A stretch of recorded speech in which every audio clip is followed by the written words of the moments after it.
अब bank, railway, SSC एवं अन्य प्रतियोगिता परीक्षा के लिए 25 वर्षों से अनुभव प्राप्त शिक्षक आनंद कुमार कर्ण द्वारा एक कदम सफलता की ओर। अपनी सफलता सुनिश्चित करने हेतु आइए आज ही ज्वाइन करें कर्ण क्लासेस, नाग मंदिर, मिश्रा टोला, दरभंगा।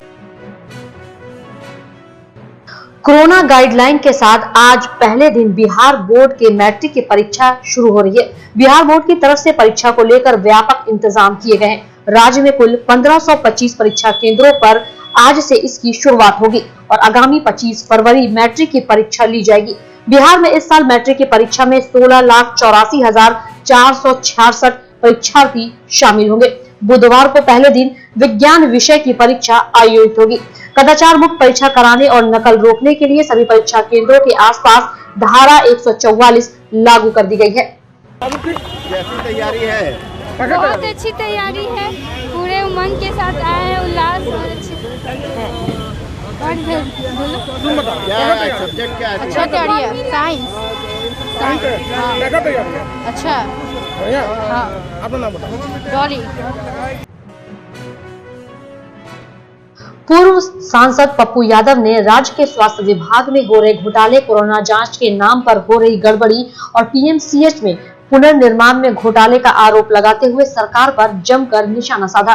पप्पू यादव ने कहा कि पिछले दिनों मुख्यमंत्री नीतीश कुमार ने जब पीएमसीएच के पुनर्निर्माण कार्य की शुरुआत की तो विज्ञापनों में इस पर होने वाले खर्च को 5540 करोड़ रुपए बताया गया था, जबकि 20 सितंबर 2019 को निकाले गए टेंडर में प्रकलित राशि 4831 करोड़ के करीब रुपया बताया गया था। इससे साफ पता चलता है कि इसमें बड़े पैमाने पर घोटाला हुआ है।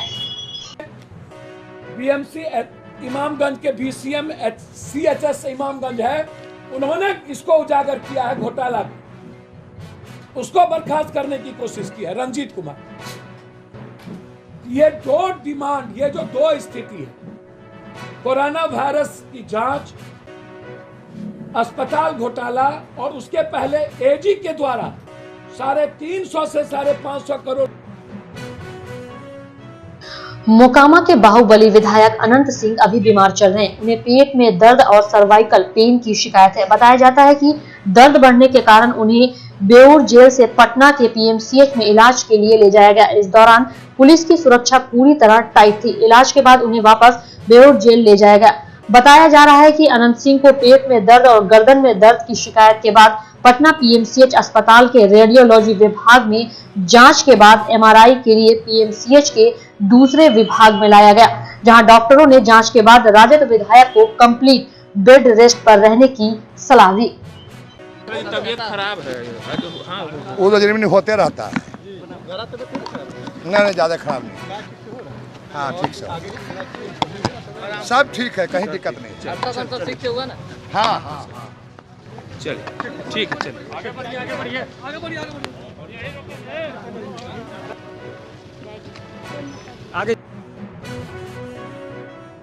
सरस्वती पूजा के अवसर पर जेवियर्स इंटरनेशनल स्कूल में साइंस एग्जीबिशन का आयोजन किया गया। स्कूल के छात्र छात्राओं ने कई तरह के ऊर्जा बचाव और संरक्षण को लेकर प्रोजेक्ट तैयार किया। स्कूल के शिक्षकों ने इसकी सराहना भी की। वहीं स्कूल में मां सरस्वती की आराधना भी की गई।